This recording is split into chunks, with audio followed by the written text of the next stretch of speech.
पंडित किशोर शुक्ल के योगदान को याद कर रहे हैं, उदंत मार्तंड के वो प्रारंभ को याद कर रहे हैं, तो निश्चित रूप से हिंदी पत्रकारिता पर तो कोई न चुनौती है और कोई ऐसी चुनौती नहीं है जिससे आप पार नहीं पा सकते हैं। वो सारी चुनौतियां आपके इस संकल्प से बौनी हैं कि आप 50 डिग्री के टेम्परेचर पर जौनपुर के जनपद के कोने कोने से यहाँ आकर के अपने इस आयोजन को सफल बना रहे हैं, तो हिंदी पत्रकारिता के भविष्य पर कोई सवाल नहीं है, आप इस बात से निश्चिंत रहें। सबसे बड़ी बात क्या है, जो आज का विषय था, बहुत अच्छा लगा, बहुत विचारशील पत्रकार हैं, आप लोगों में से बहुतों के विचार ऐसे हैं जिनके साथ मेरे विचार मेल खा रहे थे, उल्लेख की आवश्यकता नहीं है। समय की परिस्थिति और बाध्यता दोनों को मैं समझता हूं, और अंत में बोलने वाले का संकट कुछ होता है कि वो न तो सुनने वाला सुनने को तैयार होता है और न बोलने वाले का साहस होता है कि श्रोता के इच्छा के विपरीत वो बोल सके। यहाँ ऐसा नहीं है, यहाँ ऐसा नहीं है। हम मैं मनोविज्ञान का विद्यार्थी जरूर रहा हूं, तो मैं चेहरों को पढ़ने का प्रयास कर रहा हूं ताकि हम लोगों की बातचीत होती रहे। मित्रों, आपने अपने कार्यक्षेत्र को इतना कठिन चुना है कि समाज में किसी भी कार्य को करने वाले व्यक्ति के सामने वो सारी समस्याएं नहीं आती हैं जो समस्याएं हमारे पत्रकारों के समक्ष आती हैं।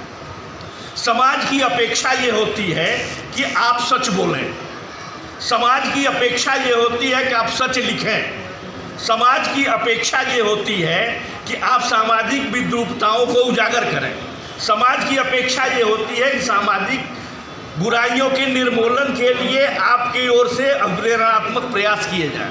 लेकिन बदले में समाज आपको देता क्या है? सच बतावें तो सच कहूँ अगर तुम मरण यहाँ, पत्रकारों के लिए मैं कह रहा हूँ, सच कहूँ अगर तो मरण यहाँ, चुप रहूँ अगर तो मरण यहाँ। और समाज की स्थिति क्या है? जो जितना बड़ा लुटेरा है उतना ही पूंजी चरण यहाँ। उनके बीच में आपको पत्रकारिता करनी है, उनके बीच में आपको सही बात करनी है, उनके सामने आपको खड़ा होना है। न तो नौकरशाह आपको सुनने के लिए तैयार होता है अगर आप उसके बुराइयों को उजागर करने का प्रयास कर रहे हैं, न राजनेता आपको जीने देने का अवसर देना चाहेगा अगर आप उनके खिलाफ बोलने का प्रयास कर रहे हैं, न तो समाज का वह संपन्न और धनाढ्य वर्ग जो हमारे वित्तीय व्यवस्था को नियंत्रित कर रहा है, अगर उसके कमियों को आप उजागर करने का प्रयास करते हैं तो वो भी आपको दबाने की कोशिश करता है कि सच की आवाज़ को दबाई जाए।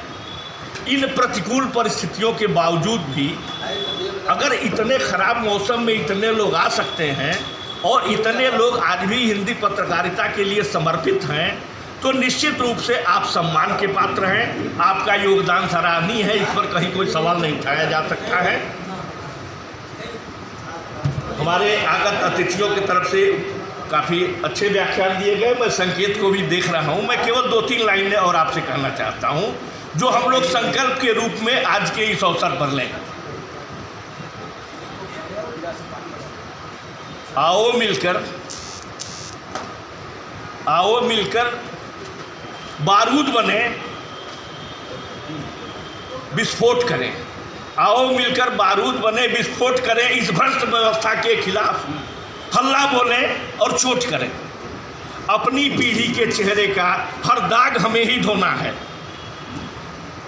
इस अंधकार के जंगल में जो समाज में विद्रूपताएं व्याप्त हैं, उजियार हमें ही बोना है।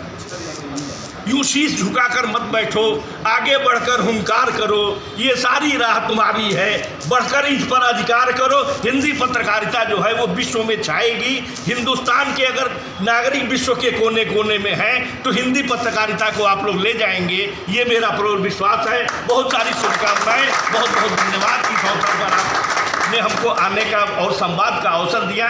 ढेर सारी शुभकामनाओं के साथ मैं अपना धन्यवाद ज्ञापित करता हूँ। बहुत बहुत धन्यवाद।